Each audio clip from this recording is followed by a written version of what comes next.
People बाला भूत। मेरे गांव से 1 किलोमीटर दूर एक बड़ा सा पीपल का पेड़ है। वो एक विशाल पेड़ है जिसकी शाखाएं लंबी लंबी और ऊपर से नीचे की ओर आकर ऊपर की ओर मुड़ी हुई मोर के आकार की है। वो पेड़ देखने में इतना भयानक लगता है कि मेरे तो उस दिन की घटना के बाद रोंगटे खड़े हो जाते हैं। उस पेड़ की शाखाएं कम से कम आधे बीघे में फैली हुई हैं। शायद तुम लोगों में से कोई मानता हो या न मानता हो, लेकिन मैं ज़रूर मानता हूँ कि भूत चुड़ैल आत्माएं होती है। हर गली हर चौराहे पर ऐसी बुरी आत्माएं होती हैं। वो तक नहीं हमें दिखती जब तक वो हमें दिखना नहीं चाहती हैं। यह आत्माएं जब दिखती हैं जब किसी की राशि उस आत्मा से मिल जाए दिखती हैं। मैं तुम्हें एक ऐसी हकीकत की कहानी बताने जा रहा हूँ जिसको मैं याद करते ही मेरे रोए खड़े हो जाते हैं। अब मैं आपको उस घटना के बारे में बताता हूँ कि मैं और मेरे दोस्त उस पीपल के पेड़ पर खेलने जाया करते थे। उस पेड़ की शाखाओं पर हम झूले की तरह झूला करते थे। उस पेड़ की छाया इतनी घनी थी कि सारे पंछी उसी पे बैठा करते थे और हम लोग गर्मियों में उस पर जाके झूलते थे। बड़ा मजा आता था। वैसे उस पेड़ के बारे में लोग कहा करते थे कि उस पेड़ पर भूत रहते हैं, पर हम बच्चे कहाँ किसी की मानते थे। बस रोज खेलने को चल दिया करते थे।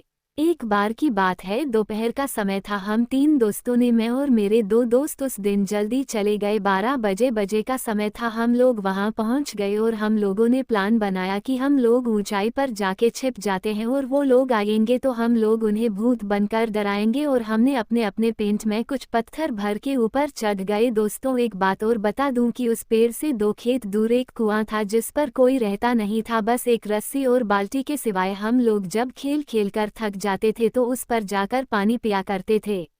1 बजे का टाइम था। जब हम लोग इंतजार करके थक गए, वो लोग नहीं आए, तो हम में से एक ने कहा कि चलो पानी पी कर आते हैं। तो मैंने उनसे कहा कि मुझे प्यास नहीं लगी है, तुम लोग चले जाओ। दोस्तों, वो लोग उतर कर पानी पीने चले गए। दोपहर का समय था, सूर्य अपनी फुल तपन पर था। जोर जोर से लू चल रही थी और हवा के गोल गोल झुंड बनकर धूल उड़ाते हुए आ जा रहे थे।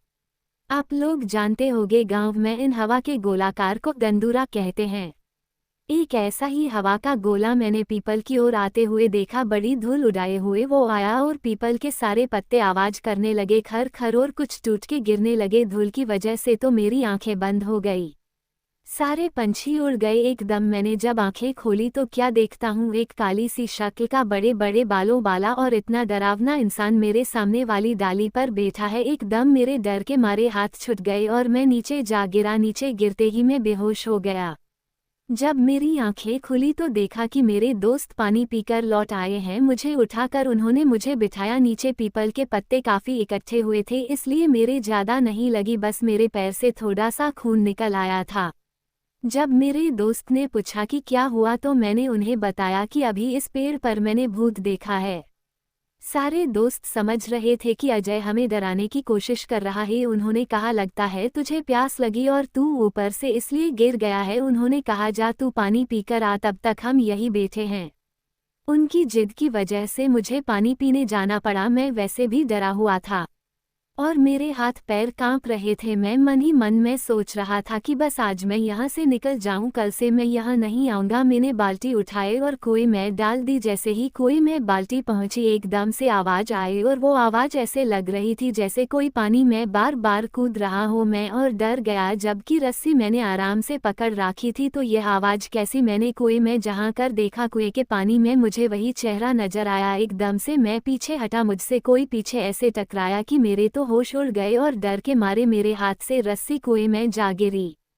मैंने जैसे ही पीछे देखा, वही भयानक शक्ल वाला आदमी खड़ा था। मेरी तो आवाज बंद हो गई। उसके बड़े बड़े दांत, लंबे लंबे बाल, दांत तो ऐसे जैसे कि साले ने कभी जिंदगी में मंजन भी नहीं किया हो। उसकी खाल जली हुई सी जैसे कि कोई जला हुआ इंसान। इतना डरावना लग रहा था कि मैं तो बस, मेरी आंखें खुली थी, बस शरीर में कोई जान नहीं थी। बस मैं बेहोश होके गिर पड़ा। मेरे दोस्त सोच रहे थे कि ये अब तक क्यों नहीं आया। 5 मिनट बाद जब मेरी आंखें खुली तो मैंने देखा कि मैं पीपल के पेड़ के नीचे पड़ा हूँ। तो मैं और डर गया कि मैं यहाँ कैसे आ गया। दोस्त मुझे उठाकर लाए थे। जैसे ही मैं खड़ा हुआ देखा तो मेरे दोस्त खड़े हुए थे और कह रहे थे, लगता है तेरी तबीयत ठीक नहीं है, तुझे पहले बताना चाहिए था, हम पानी ले आते, कहीं तू कुएं में गिर जाता तो हमारे घर वाले तो हमें भी जान से मार देते। मैंने उन्हें बताया कि मेरी तबीयत खराब नहीं है, मैंने सचमुच भूत को देखा है। उन लोगों को विश्वास नहीं हो रहा था कि अजय, जो कि कभी भी भूत के बारे में बोलते थे, तो वो कहता था कि भूत नहीं होते, मगर इसे आज हो क्या गया है जो हर बात पे भूत भूत लगाए हुआ है। भाइयों, अब तक 2 बज चुके थे। हमारे दोस्तों का आने का समय हो गया था। मेरे दोस्त ने कहा, चलो अब ऊपर चढ़ जाते हैं और उन लोगों को डराते हैं। मुझे डर तो लग रहा था, पर मैं दोस्तों के साथ ज्यादा ऊपर नहीं, बस थोड़ी ऊंचाई पर जाके बैठ गया। जब वो लोग आए तो हमने पत्थर फेंकने चालू किए और तब तक हुआ क्या, जोर से एक दंदूरा हवा का झोंका आया और सरे पीपल को उसने झकझोर दिया। हम लोगों को लगा जैसे कि कोई उसे झकझोर के उखाड़ने की कोशिश कर रहा हो। मेरे दोस्तों ने समझा कि भूत है इस पेड़ पर और वो सारे लोग डरकर भाग गए। और हम बड़े ही खुश हुए कि आज तो इन्हें हमने डरा ही दिया, पर हमें क्या पता था कि वो कक्का भूत भी यह सब देख रहा है। और उसने जोर से पेड़ को हिलाया। जैसे ही मेरे दोस्तों ने ये सब देखा, जल्दी जल्दी उतरने लगे। अब की बार तो उसकी आंखें लाल लाल, दांत होठों से बाहर। हम वहां से भागे। मैं तो डाली पकड़ के कूद पड़ा। मेरे दोस्त जिससे लटका वो डाली टूट गई और एकदम से नीचे गिरा। मैंने उसे उठाया तक नहीं, मैं वहां से भागा और मेरे दोस्त भी पीछे पीछे। बस फिर तो हमने मुड़कर नहीं देखा। घर आके ही हमने दम लिया। हमने देखा कि हमारा दोस्त नीरज नहीं दिख रहा है, तो हमने उसे उधर से लेटाते हुए देखा। वो आराम आराम से आ रहा था। उसकी आंखें लाल, हाव भाव बदले हुए नजर आ रहे थे। हमने उनसे पूछा कि नीरज क्या हुआ, तो उसने कुछ नहीं कहा, बस हमारी तरफ ऐसे ही नजरों से वह देखकर चला गया और जाकर सीधे अपनी चबूतरे पर जाकर बैठ गया। उसके हाव भाव बदले, आवाज भारी सी हो गई है। जब घर के सब लोगों ने उसे देखा और कहा, कहाँ गए थे तुम लोग, तब मेरे दोस्त सुरेश ने सारी बात बता दी। तब हमारे चाचा जी ने कहा, मैं हमेशा मन करता रहता हूँ इन लोगों को कि पीपल के पास मत जाया करो, पर ये लोग मानते ही नहीं। अब देखो इसका क्या हाल हुआ है।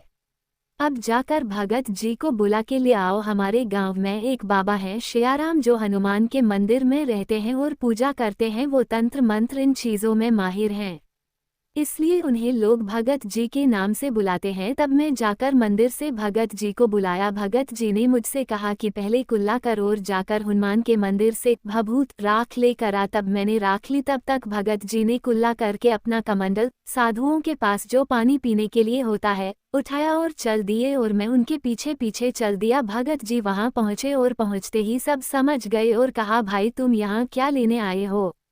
वो चुप रहा, कुछ बोला नहीं। तब भगत जी समझ गए कि तू ऐसे नहीं बताएगा। तब भगत जी ने धरती के पैर छूकर बैठकर मुझसे राख मांगी। मैंने उनको राख दे दी। तब उन्होंने कुछ मंत्र बोला कर उस राख को उसके ऊपर फेंक दिया और कुछ कमंडल से जल के छींटे मारे। तक उसका कान पकड़ के बोले, बता तूने इस लड़के को क्यों पकड़ रखा और कौन है तू और कहाँ से आया है।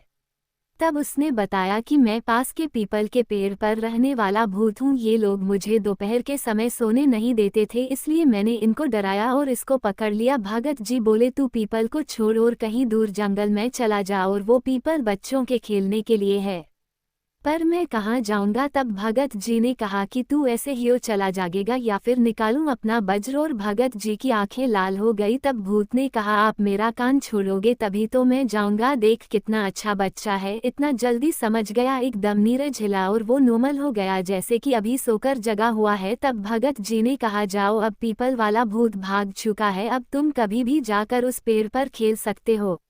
हाँ दोस्तों, एक बात बताना मैं भूल गया। जब भगत जी आंखों में जो चमक आई वो हनुमान जी थे और उन्हीं ने कहा था कि मैं वज्र से मारूं क्या तुझे।